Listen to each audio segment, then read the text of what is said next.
कहानी नज़रिए की। एक बार की बात है, अमेरिका में एक व्यक्ति का कम पढ़ा लिखा था। नौकरी के लिए एक दफ्तर में गया। काम था साफ सफाई का। इंटरव्यू के बाद उसे एक दो काम करने को कहा। लड़का गरीब था, उसे नौकरी की ज़रूरत भी थी, तो उसने बड़ी ही लगन से वो काम किए।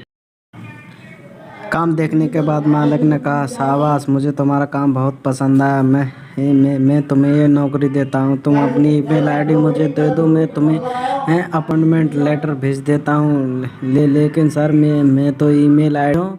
आजकल तो सभी ईमेल आईडी बना कर रखते हैं, इसके बिना तो काम ही नहीं चलता।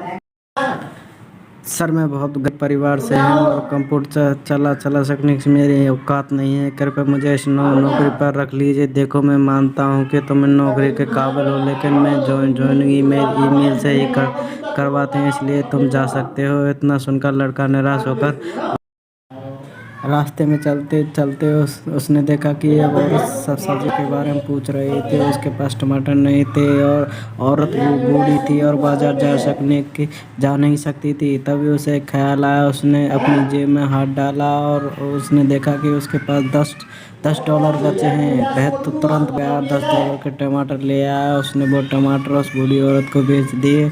कुछ मुनाफा हुआ देख वह दोबारा बाजार गया और कुछ टमाटर और ले आया। उन टमाटरों को लेकर वह घर गया और उन्हें बेचने की कोशिश की। घर बेचने की कोशिश की। 2-4 घर घूमने के बाद एक घर में उसकी $15 में टमाटर खरीद लिए। अब उसने ये देखा कि एक बार टमाटर बेचने से मुझे $15 का फ़ायदा हुआ है, तो वह दोबारा गया और फिर से उसने टमाटरों को बेचना स्टार्ट कर।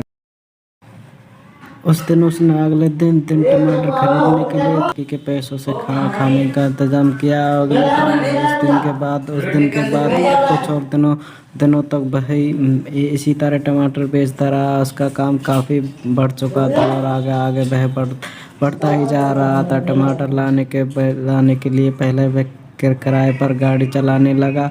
पैसे इकट्ठे कर उसने अपनी गाड़ी ली। ज़्यादा पैसा हो जाने पर उसने एक गाड़ी ले ली और उसके लिए ड्राइवर भी रख लिया। ये कोई कीमत का खेल नहीं था। यह सब उस लड़के की सूझबूझ और हिम्मत का परिचय था। कुछ ही सालों में उसने टमाटर के व्यापार में बहुत बड़ा मुकाम हासिल कर लिया। वह एक संपन्न व्यक्ति बन चुका था। थोड़े ही दिनों में उसकी शादी हो गई। शादी के कुछ वर्षों बाद उसके घर में बच्चों की किलकारियाँ गूंजने लगी। अब उसे किसी भी चीज़ की परेशानी नहीं थी, सब चीज़ों से लेकिन बेफिक्र हुआ। तो उसने सोचा कि अब उसने अपना बीमा करवा लेना चाहिए। उसके लिए उससे कुछ हो गया तो भविष्य में उसके परिवार वालों का आर्थिक तौर पर कोई परेशानी नहीं हो। बीमा करवाने के लिए उसे बीमा एजेंट को फ़ोन किया। अगले दिन बीमा एजेंट उस व्यक्ति के पास आया और फॉर्म भरते समय वह कुछ भरने के बाद एक कॉलम खाली रह गया। यह कॉलम था ईमेल आईडी का। उसे एजेंट ने पूछा, सर, आपकी ईमेल आईडी क्या है? सॉरी, मेरी कोई ईमेल आईडी नहीं है। एजेंट को लगा कि वो मजाक कर रहे हैं। सर, क्या मजाक कर रहे हो आप? नहीं, मैंने कोई मजाक नहीं किया। सच में मेरी कोई ईमेल आईडी नहीं है। सर, आपको पता है अगर आपने ईमेल आईडी का उपयोग क्या होता था, आपका व्यापार और कितना आगे बढ़ सकता था। आपको पता है आज आप क्या होते? एक कंपनी के मामूली सफाई। इस उत्तर से वो एजेंट स्तंभ रह गया। उसे कुछ समझ नहीं आया। तब उस व्यक्ति ने उसे अपनी कहानी सुनाई। जैसे एजेंट को यह एहसास हुआ कि इंसान के अंदर कुछ अच्छा तो वो कुछ भी हासिल कर सकता है। उसके लिए ज़रूरी नहीं कि उसके पास सभी साधन मौजूद हो। दोस्तों, ऐसे परिस्थितियाँ हमारे जीवन में कई बार आती हैं। तब हमें लगता है कि काश अगर ये चीज़ हमारे पास होती तो आज हम कहीं और होते, लेकिन ऐसा कुछ नहीं होता। हमें अपना नज़र रखने की ज़रूरत है। हो सकता है वो चीज़ भगवान ने हमें इसलिए नहीं दी हो कि हम उससे ज़्यादा प्राप्त करने के लिए काबिल हों, परंतु हम ज़्यादा पाने का प्रयास नहीं करके मौके तलाशते रहते हैं और जो हमें आगे बढ़ा सकते हैं।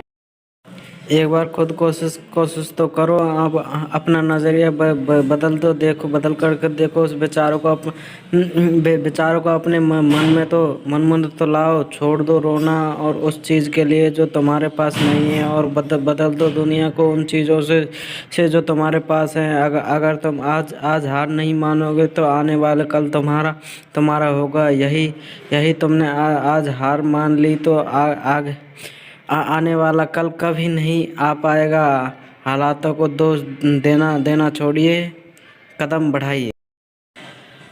मंजिलें उन्हीं को मिलती हैं जिनकी ज़िंदगी सफ़र में होती है। छोड़ देते हैं जो कारवां, अक्सर किस्मतें उन्हीं की सोती हैं। अगर कहानी अच्छी लगी हो तो कमेंट करें, और ऐसी कहानी और पढ़ने के सुनने के लिए मेरे चैनल को सब्सक्राइब करें।